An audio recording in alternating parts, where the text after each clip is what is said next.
ओम शांति।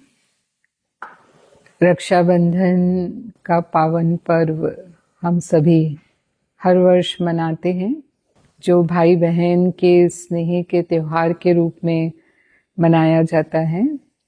तो सबसे पहले तो इस पुनीत पर्व के शुभ अवसर पर आप सभी को बहुत बहुत शुभकामनाएं हैं, बधाई है।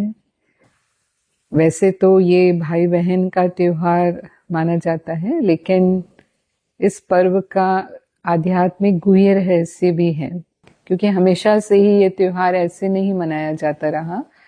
पहले ब्राह्मण अपने यजमानों को हाथ पर धागा बांधते थे या रक्षा सूत्र बांधते थे, और वो उनसे मर्यादा की रक्षा का, धर्म की रक्षा का वचन लेते थे। लेकिन जब समय बदला तो समय के साथ साथ मूल्य भी बदल गए, तो फिर ये भाई बहन के त्योहार के रूप में मनाया जाने लगा। लेकिन इसमें भी जो हम विधियां करते हैं उसके भी कुछ अर्थ हैं। जैसे मस्तक पर बहन तिलक देती है, तो वो तिलक वो आत्मिक स्मृति का प्रतीक है, क्योंकि हमारा अस्तित्व केवल शरीर का नहीं है, लेकिन इस शरीर को चलाने वाली, जीवन देने वाली जो शक्ति है वो आत्मा है। और आत्मिक दृष्टि और भाव ये भाईचारे का संदेश देता है, क्योंकि आत्मिक स्तर पर हम सभी समान हैं, चाहे हम किसी भी धर्म के हैं, जाति के हैं, भाषा के हैं, देश के हैं, उम्र के हैं, उसका प्रभाव आत्मा पर नहीं होता है। तो इसीलिए ये एक पूरे विश्व एक परिवार है, ये भावना उत्पन्न करने वाला भाव है। तो आत्मिक भाव स्वतः ही एक स्नेह का भाव उत्पन्न करता है, आपस में एक दूसरे के प्रति सद्भाव, सहयोग का भाव उत्पन्न करता है। फिर आत्मा हम स्वयं को समझते हैं, तो हमको स्वयं को विकारों से, बुराइयों से मुक्त करने में भी हमें सहयोग मिलता है, क्योंकि जो आत्मिक गुण है वो शांति, प्रेम, सुख, आनंद, शक्ति, पवित्रता, ये आत्मा के निजी गुण हैं। फिर हम रक्षा सूत्र बांधते हैं, जो राखी बांधते हैं। हालांकि ये रक्षा बंधन कहलाता है, लेकिन इस बंधन में बंधना सभी पसंद करते हैं, क्योंकि ये बंधन हमें मुक्त करने वाला है।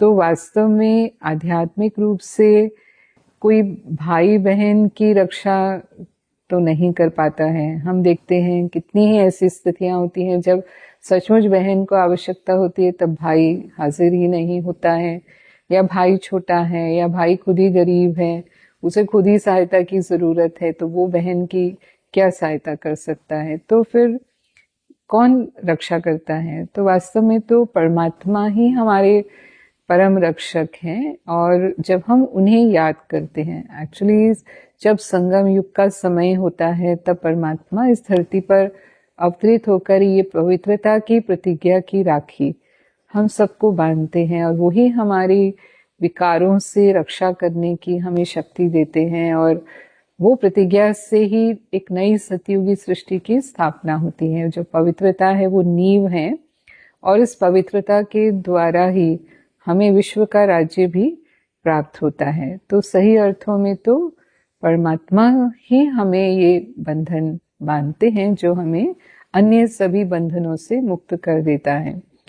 फिर हम मिठाई खिलाते हैं, तो वो जीवन में मिठास लाने का प्रतीक है, कि जब हम आपसी संबंध और व्यवहार में आते हैं, तो हमारा व्यवहार अगर मधुर है तो हम एक दो को सुख देते हैं, सुख मिलता है। तो एक सद्भावना हमारी बनी रहे, एक दो के प्रति शुभ भावना हमारी बनी रहे, सदा वो स्नेह बना रहे, उसके प्रतीक के रूप में। और फिर खर्ची देते हैं, तो खर्ची माना या तो गिफ्ट देते हैं, या फिर कुछ खर्ची माना पैसा देते हैं बहन को। तो ये वो खर्ची की बात नहीं, लेकिन परमात्मा हमसे जो है, वो हमारी जो भी कमियां हैं वो हम भगवान को दें। फिर हमें सबको पता होता है कि मेरी क्या कमी है, तो हम वो प्रतिज्ञा करें, वो दृढ़ता अपने अंदर लाएं कि आज रक्षाबंधन बंधवाते समय हम ये गिफ्ट दे रहे हैं, या हम अपने आप को भी इससे सेफ रखेंगे। तो अगर इस अर्थ में हम रक्षाबंधन को मनाते हैं तो सही अर्थों में ये हमारी आत्मिक उन्नति का, हमारे आत्मिक विकास का एक पर्व बनता है और ये हमें भविष्य में भी हमारे उन्नति में सहायक होता है।